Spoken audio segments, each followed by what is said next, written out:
اللہ تعالیٰ علیہ وسلم کی رحمت والی کملی میں جگہ نصیب فرما، آقا کریم صلی اللہ علیہ وسلم کا پڑوس عطا فرما، مولا ہمارے بھی گناہوں کو معاف فرما دے، الہ العالمین ہمیں بھی ہمارا بھی خاتمہ ایمان پر فرما، ہمیں بھی کرنے والی موت نصیب فرما دے۔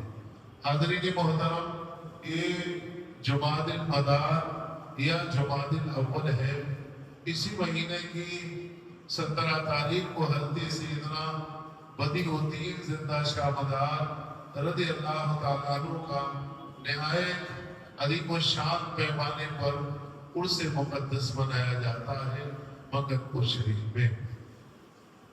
اللہ رب العزت کا بے پایہ کرم ہے کہ ہم اور آپ اولیاء اللہ کے ماننے والے ہیں، چاہنے والے ہیں، اور اللہ تعالیٰ نے ہمیں ایسے خاندان میں پیدا فرمایا کہ ہم اور آپ صحابہ کرام، ائمہ کرام، بزرگان دین، تابعین، تبع تابعین، ائمہ مجتہدین اور اہل بیت اطہار، غریب نواز سرکار، غوث پاک سرکار، کل اولیاء اللہ کو اپنے سر کا تاج مانتے ہیں، اور جو مانتے ہیں اللہ تعالیٰ ان کو نوازتے ہیں۔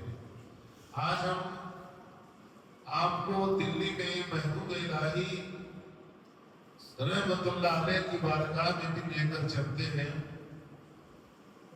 سب جانتے ہیں نظام الدین اولیاء محبوب الہی رضی اللہ تعالیٰ عنہ کی بڑی شان کے مالک ہیں۔ دلی کو محبوب الہی کے نام سے جانا جاتا ہے، اور قطب دلی ہے محبوب الہی رضی اللہ تعالیٰ عنہ، اور آج بھی ان کی کرامتوں کا ظہور ہوتا ہے۔ آج بھی آپ جائیں، من کی مرادیں اللہ تعالیٰ آپ کو عطا فرماتا ہے۔ بڑی شان کے مالک ہے۔ آپ اس کا ایک ایگزامپل دیکھیں، حضرت محبوب الہی رضی اللہ تعالیٰ عنہ جب بقید حیات تھے،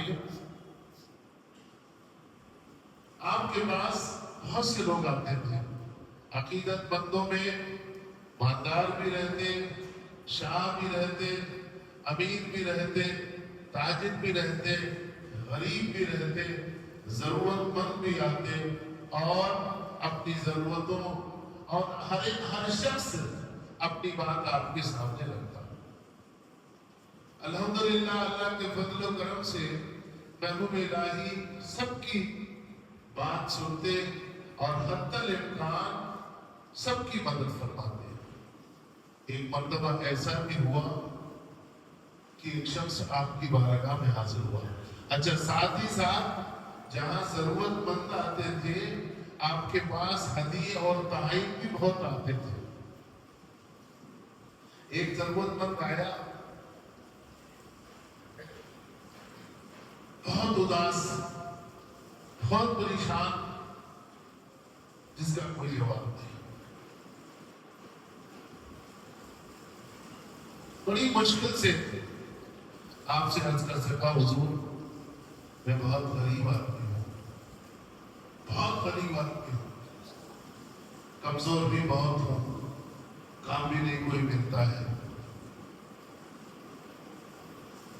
مگر مصیبت ہم پہ یہ آ پڑی ہے کہ میری بیٹی کا نکاح ہے، میری بیٹی کی شادی ہے، میرے پاس انتظام کے لیے، دلہا والوں کے لیے کچھ بھی کرنے کو نہیں ہے، دلہن کے لیے ایک جوڑا خریدنے کی بھی طاقت نہیں ہے۔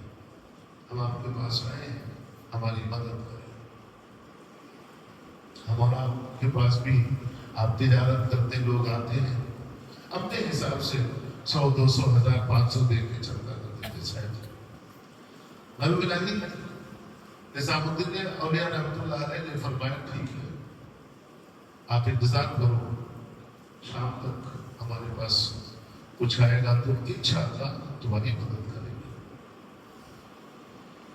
یہ بھی اتفاق ہے کہ روزانہ آپ کے پاس ہدیے آتے اور تحفے آتے ہیں۔ دیکھیے آپ کو بتا دوں، بڑے غور سے اس بات کو ذہن میں رکھیں، بہت بڑی بات ہے، انما الاعمال بالنیات، عمل کا دار و مدار نیت پہ ہوتا ہے، اور اپنے شہر سے سچی محبت ہونا، اپنے پیر و مرشد سے سچی محبت ہو. اس میں بہت سے مطلب جواب ہیں. اتفاق سے اس دن آپ کے پاس ملنے تو بہت لوگ آئے لیکن کسی نے کوئی تحفہ کوئی ہدیہ آپ کے پاس نہیں دیا. شام ہو گئی, پھر وہ شام کے وقت آیا تو آپ نے فرمایا آج تو نہیں کام ہوا تمہارا, لیکن انشاءاللہ. آپ کو بتاؤں اس طرح سے کتنے دن ہوئے؟ 5 دن ہو گئے. 5 دن بھی کچھ نہیں کیا. روز صبح میں آتا ہے, سلام کرتا, مطلب وصی کرتا, فرماتے جی دیکھیں گے شام کو آتا, دیکھیں گے انشاءاللہ کل دیکھیں گے. 5 دن بھی آپ کے پاس کوئی ہدیہ نہیں ہے. ابھی بہت پریشان ہے تو 5 دن ہو گئے یہاں. 6 دن آیا صبح کو, آپ نے فرمایا دیکھیں گے شام تک, مگر ہمت نہیں پڑی کچھ بھی کہہ سکے. مگر شام ہوئی تو پھر آیا. اب اتفاق دیکھیے صاحب کہ 6 دن بھی آپ کے پاس کچھ نہیں آیا. آخر آپ نے جانتے ہو کیا کیا؟ اپنے خادم کو بلایا, کہا میری وہ چپل اٹھا کے لاؤ. کیا اٹھا کے لاؤ؟ چپل اٹھا کے لاؤ. بلایا خادم چپل, آپ نے اس کو چپل پہ کور کر رکھا اور اس کو دے دیا, جا بھیجا. آپ بتاؤ ہم مولا ہوتے یا آپ کا مرشد آپ کو ایسے دے دے, آپ بیٹی کی شادی کی مدد کے لیے جائیں اور وہ چپل اٹھا کے دے دے, چلے جائیے تیرا کام ہو جائے گا. میں نہیں سمجھتا ہوں آج کوئی اتنا پھینکا مرید ہوگا, پھینک کے چلا جائے گا. وہاں نہیں تو باہر جا کے پھینک دے گا. ہے جب چپل سے کیا کبھی چپل سے کچھ خرید سکتے ہیں,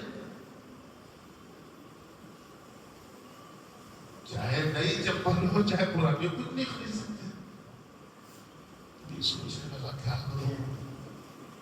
آپ نے فرمایا چپل سے تیرا کام ہو جائے گا, تیری بیٹی کی شادی کا انتظام ہو جائے گا, تجھے جا. باہر نکلا صاحب, 6 دن تک یہ نوکری کیا, بیٹا رہا. وہ انتظام ہوتا, پریشانی ہوتی ہے نا. جس کو تکلیف ہوتی وہی جانتا, درد جسے ہوتا ہے اس کو پتا چلتا ہے, دوسرے کو کیا پتا چلے گا کیا درد ہو رہا ہے. تو اس کی بیٹی کا مسئلہ تھا.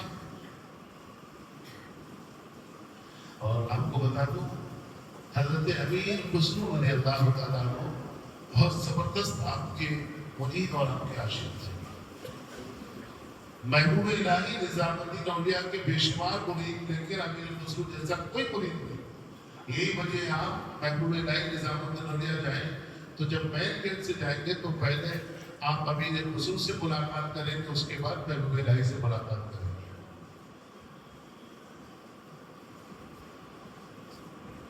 یہ دلی سے باہر گئے ہوئے تھے بادشاہ کے ساتھ, جنگ ہوئی, وہاں بہت سے مال غنیمت آیا. امیر خسرو کو کئی گھوڑے جتنا وزن لے جا سکتے تھے اتنا سونا ان کو مال غنیمت ملا. اس کو امیر خسرو کو. اب آج تو سونے کا آپ کو پتہ ہی نہیں, 1 لاکھ میں بھی 1 تولہ سونا نہیں آ رہا, اس سے زیادہ بڑھ گیا. یہ چپل لے جا رہا ہے, سوچ رہا کیا کروں, پھینکنا چاہ رہا ہے کہ پھینک نہیں رہا. امیر خسرو ادھر سے فوج کے ساتھ واپس آ رہے ہیں تو ایک جگہ پڑاؤ کیا. اچانک رات کو اٹھے. اب چلیے جاتے جاتے ادھر ایک سرائے میں اس نے قیام کیا. چپل چھپائے ہوئے, کسی کو دکھا بھی نہیں سکتا, کسی کو بول بھی نہیں سکتا. کیا کرے, سرائے میں باہر مسافر خانہ, اتنے پیسے دے نہیں کہ کمرہ لے سکے, باہر ہی ہونے کے پردے سو گیا چوروں چکوں سے بچنے کے لیے. اجازت لے کے سرائے کے مالک سے, ٹھیک ہے صبح ہوئی. امیر خسرو نے جہاں قیام کیا نیند لگی, اچانک آپ کی آنکھ کھلی اور بڑی تیز تیز سانس لینے لگے. سانس لینے بڑی تیز تیز. سب لوگوں نے کہا کیا ہوا؟ کہا میرے سرکار کی خوشبو آ رہی ہے, میرے پیر و مرشد کی خوشبو آ رہی ہے. کہیں میرے پیر و مرشد یہاں نزدیک ہے؟ کہا نہیں.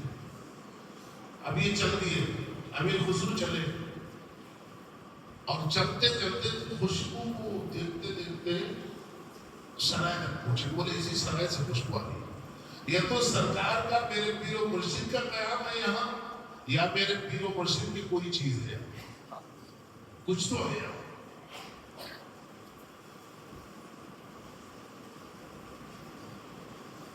اب چاروں طرف گھما، سرائے پورا دیکھ ڈالا، ایک کونے میں دیکھا کہ ایک شخص لیٹا ہوا ہے، چادر وادر اوڑے ہوئے، رسی کا، اب غریب آدمی ہو کر کے آیا، ہاں پہنچے، بولے اسی کے پاس سے خوشبو آ رہی، اس کو گیا۔ امیر خسرو اس کے پاس 2 سالوں بیٹھتے، بہت بڑے شاعر، بہت بڑے عاشق، محبوب الہی، بولا میرے بھائی بتا تیرے پاس میرے پیر کی خوشبو کیسے آ رہی؟ کہا تمہارے پیر کون ہے؟ آپ کے پیر؟ کہا محبوب الہی کو نہیں جانتے ہو، نظام الدین اولیاء کو نہیں جانتے ہو، قطب دلی کو نہیں جانتے ہو؟ کہا میں انہیں کے پاس سے آ رہا ہوں۔ کہا تم کو کیا دیا انہوں نے؟ تم کو کیا دیا انہوں نے؟ اس نے وہ کور نکالا، کہیں چپل دی، ہم نہیں کرتے، ہماری اوقات نہیں۔ اس نے وہ چپل لی، امیر خسرو نے اپنے ہونٹوں سے لگائی، اپنی آنکھوں سے لگائی، اپنے ماتھے سے لگائی، سر پہ رکھی۔ اور یہاں پر ایک اور بات بتا دوں آپ کو، امیر خسرو اپنی جگہ پر بڑے سکون سے سنیے آپ، آج ہم ماں باپ کی عزت نہیں کرتے، روپے بہت کماتے ہیں، سکون نہیں پیارے، نہیں ہے سکون۔ کوئی ایک آدمی بولتے مولانا میں ایک دم مطمئن ہوں، آسودہ ہوں ہر چیز سے، بیٹے سے، بیٹی سے، بہو سے، داماد سے، بیوی سے، گھر سے ایک دم مکمل، شاید لاکھوں میں بھی نہیں مجھے ملے گا۔ ہر آدمی پریشان ہے، کہیں نہ کہیں کسی نہ کسی طرح سے۔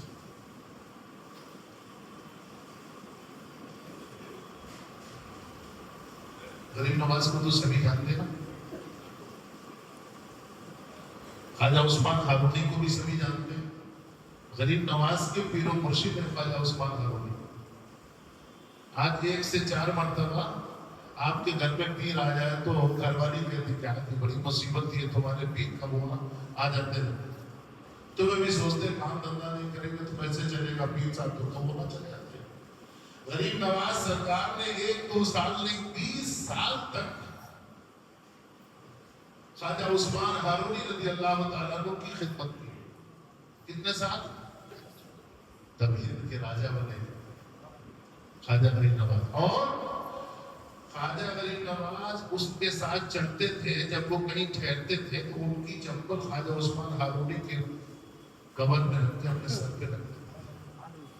غریب نواز اتنے بڑے ولی ہندوستان کے راجہ ہیں، کہتے ہیں نا کرم محنت کھانے مت، محنت سے ہی سب کچھ ملتا ہے صاحب۔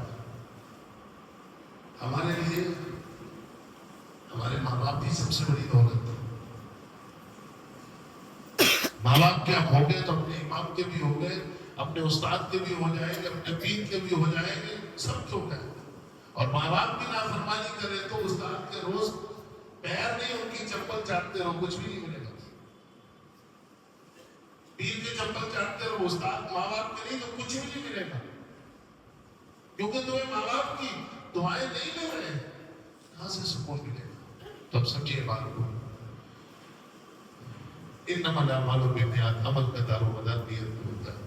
آج بہت اچھا ہے، ذرا سی بات پہ بدگمان ہو جاتے ہیں لوگ، ذرا سی بات پہ